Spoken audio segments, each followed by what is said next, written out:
Hi everybody, I'm Bree the Plant Lady, checking in with an early October container garden tour.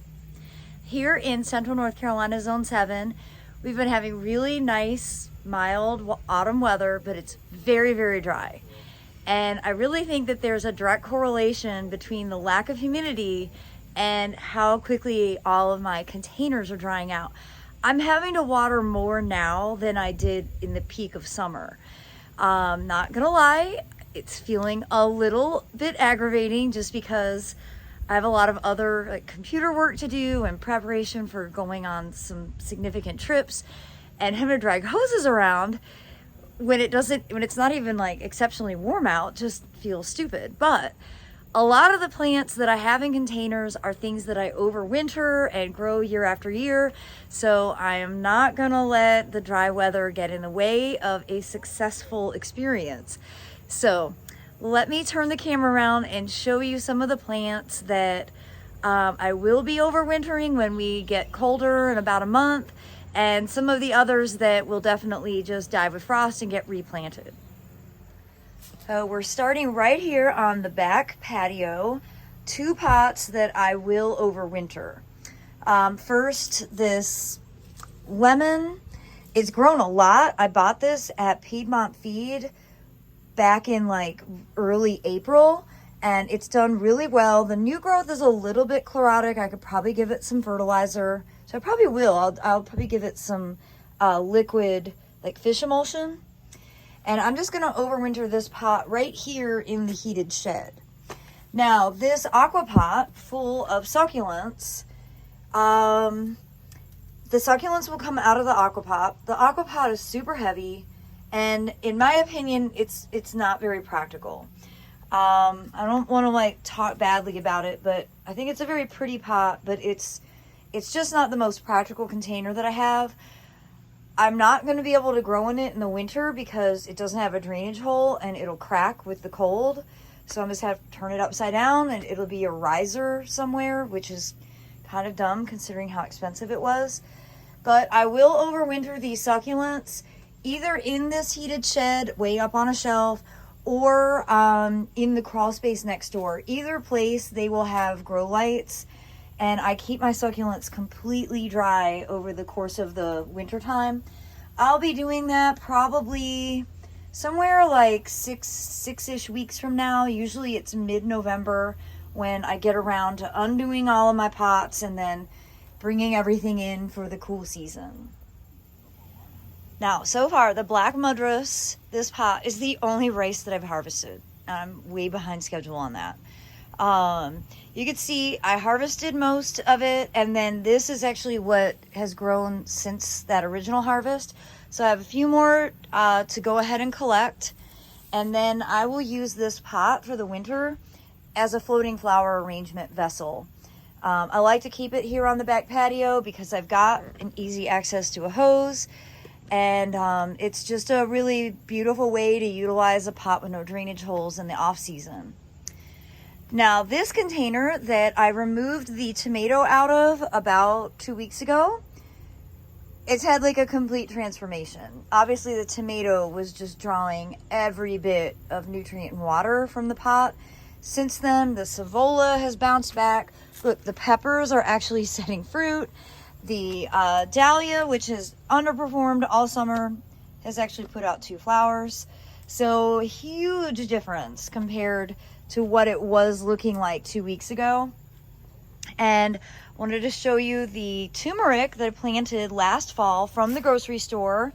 It's gotten enormous. You can totally see why I want to grow turmeric in pots and put them just bury the pots into the garden instead of doing cannas because the foliage looks so much better. This does dry out a lot, and I will need to pot this one up, and then I will simultaneously divide the culinary ginger out. This is also ginger that I bought from the grocery store and planted, and it has grown really nicely. So I probably will overwinter it in this container, and then next spring I'll go ahead and do the dividing. And just a real little cool season pot that I was doing mostly for germination test. You see the broccoli is doing great. I'm having to keep it covered in BT because the caterpillars are just out of control. And you can see that I've got one weed in here. Let me get that out. But the spicy greens mix germinated really well, and you can see there's I think this is arugula, and no, maybe that's mustard and kale for sure, and some sort of lettuce. This is probably butter crunch lettuce, and then this is just a grain, maybe a barley or a wheat that I was testing for germination. It's too early. Well, it's not too early. It was too early when I did this about 3 weeks ago. We're now starting to get into the time. I won't get any of this stuff done until I get back from my big trip with IPPS. That trip ends November 1st. So I am going to be on a November cycle for getting all of my containers redone for the season. And that's the thing with just gardening in general, but especially with container gardening. You know, you've got to do it on your terms and grow the plants that you like to grow. And well, there isn't like a written rule of when you have to get it done. And I think for here in Central North Carolina, Zone 7, on November planting is actually right on schedule. I'm always like tempted to want to do this stuff early, but there's really no point because the summer stuff still looks really nice, though it's taking a lot of water, don't get me wrong. But you can see like the Coleus, the colors are really getting saturated because we're having cooler night temperatures. You know, I love how these pots look, and I don't want to deassemble them early just because of some arbitrary schedule. I'm gonna let all of these plants continue to go, and you know, they're all frost sensitive, so even if I don't get to them until we have a frost, it won't matter. It'll be easy enough to clean them out and get them replanted. But you can see that the broccolis that I put in are definitely getting some size. The critical component there is just keeping the BT on, which is taking a lot more effort than I would have realized. And I'm a bit concerned when I'm gone in October. Well, I'll be gone, like I leave in 2 weeks. There won't be anybody here to constantly put BT out, and then all these vegetables will be totally decimated by the cabbage worms. But you know, it's just part of gardening. And you know what? We're dry, and we have even more mosquitoes than we did all summer long. It's really unbelievable. There's a lot of reasons why I don't like fall, and dry and buggy are right at the top of my list. And I probably just said something that'll just make everyone so mad. It's not that I don't like fall. It's just, it's not my favorite season. I'm a long day person. I like spring into summer. I like increased day length. And I don't like that the days get short in fall. I don't like the anticipation of cold weather, even though it's not that cold in North Carolina. It's just a personal preference. No one has to take offense to it. Now, over here, these tomatoes are pretty well waning. I've also forgotten to water them. Honestly, I haven't watered these in over a week. Well, like since the tropical storm. They are setting fruit still, so I probably should go ahead and pull the hose out, get these watered. The lime tree here is doing really well, and you can see it's covered in fruit. I mean, I basically hide it from myself all summer so I don't mess with it. And then now the fruits are actually really starting to get size. Some of them are ripening. And you know, I use these, I mostly squeeze all of them, and then I freeze the juice, and then I use them for mojitos and margaritas and salsa and anything that requires lime juice. It's not that I grow enough limes to never need limes from the store, but it's cool that I can grow some limes that are for me to be able to use. And the sweet potato vine, well, this is a Treasure Island sweet potatoes, edible sweet potatoes. Hopefully we'll get a really big harvest. I'm really excited about this fig, and I haven't talked about it yet because it's new to me. I just got it about a month ago, and it's grown so much that I definitely need to put it in a bigger pot. Like all of this here is new growth since I've gotten it. go. This is a fig called Phenomenal. It is from my dear friend Lloyd Traven, the owner of Peace Tree Farm. And, well, it's, look at, perfect for urban patio spaces, prolific, ever-bearing fruit. I'm very hopeful that this is going to be the one fig that I actually get fruit off of. But I definitely need to get that put into a larger pot. I don't think I need to do anything special to overwinter it. I think if we get really, really cold, I'll just bring it in. As long as I keep it in a pot, I can do that. Just haven't found a place where it would make sense to go in the ground. So I think I'm just gonna keep it containerized for now. I think Sophia approves of that. Of course, this is the beautiful container that Big Little Gardens gave me. Hopefully you're following him on Instagram. And it's doing really nicely. Most of that's tender, but it needs water in the winter, and I don't exactly have that set up, so I've not figured out how to overwinter this.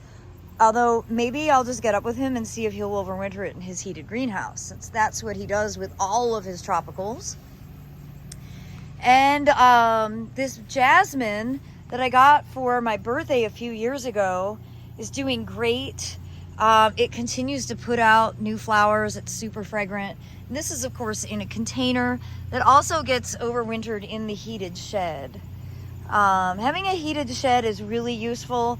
And then also using the crawl space to overwinter succulents has definitely proven to be a very practical idea.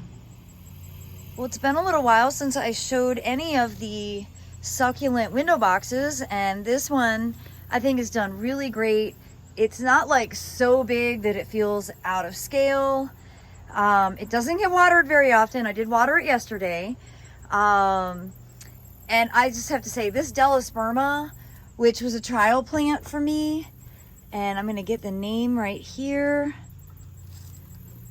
Ocean Sunset Orange. This is a winner. This has bloomed every single day since the day I planted it.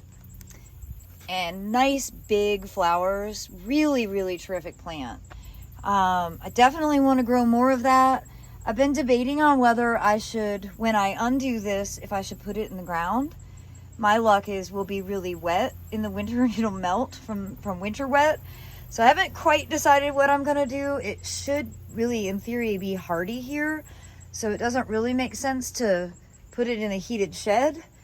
It's more, I'm more concerned about being too wet in the winter, especially since we have an El Nino system that will be kind of directing how our weather is. But overall, I've got to say I'm really pleased with this window box, and yeah, I'd like to recreate it again next year. All right, the driveway containers. Well, the nasturtiums that I sowed a few weeks ago have germinated and are starting to fill in some of the little cracks, so we'll see how they do. Of course, they have a lot of competition with this ginormous Coleus.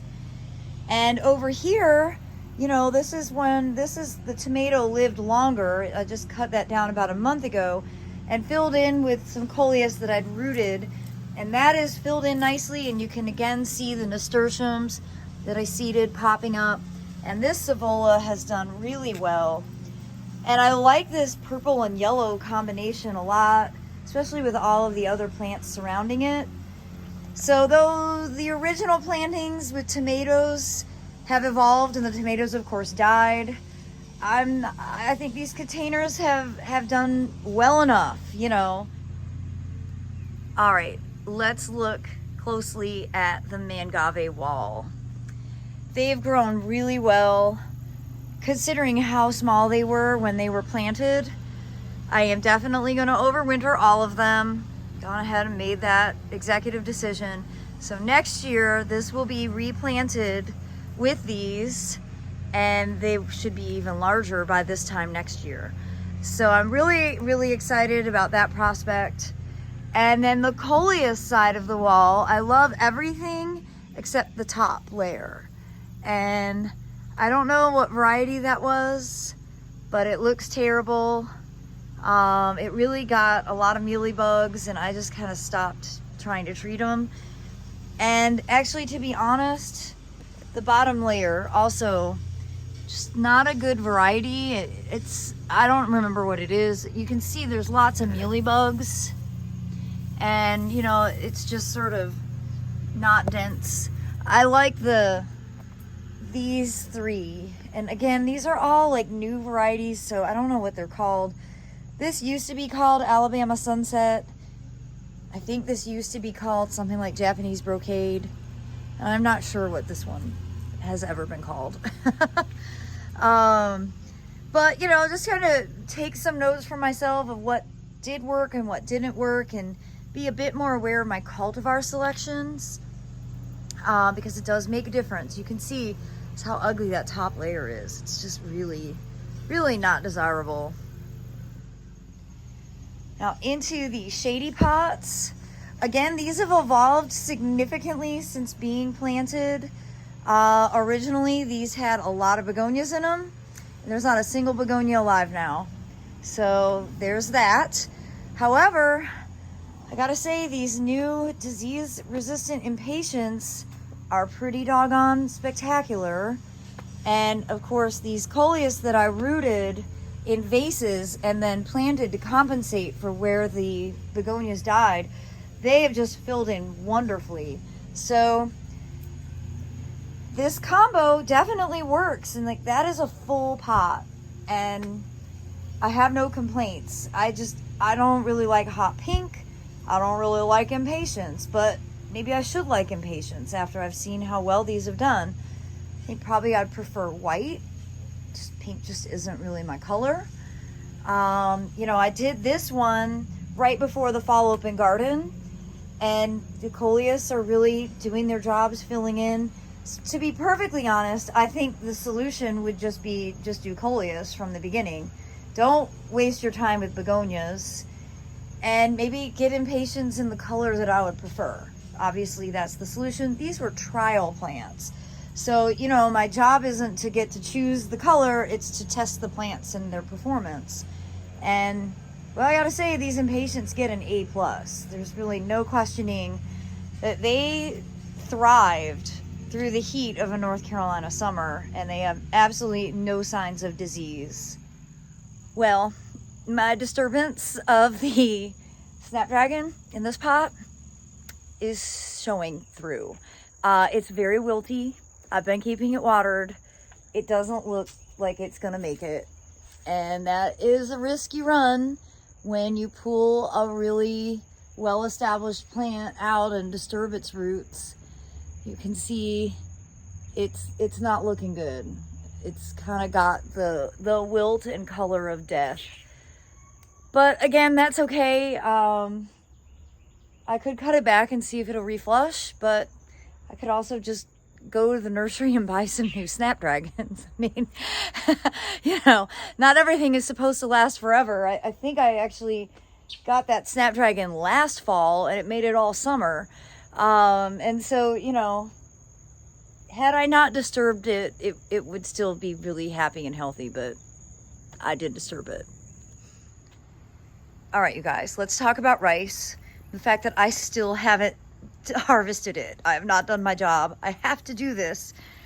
My aim is to do this tomorrow, and then I'll show you a video. It is obviously ready to be harvested. This is the Rex rice. These are actually the pots that were over at the Airbnb, and I brought them over here because we've got new Airbnb guests, and I didn't want to disturb them and be a weirdo making a video on their patio.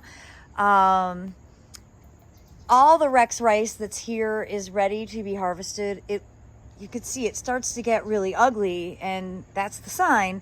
Also, the birds are starting to steal the seeds. That's also the sign that your rice is ready. Now, the black madras here and there that got potted like a month later than all of this, this one isn't even blooming yet, and this one has just started. And I know I have said this many times over the summer, but this is a real reason why you want to do, or you don't want to do everything all at one time, so that you can kind of succession plant. You have things at different stages. First of all, you won't be overwhelmed by the harvest, but also you'll just extend your season for the ornamental quality of the plant, because once the plant starts to set seed, it doesn't really have any reason to keep photosynthesizing. These are annuals. So I promise you this week a rice video, at least a rice harvesting video.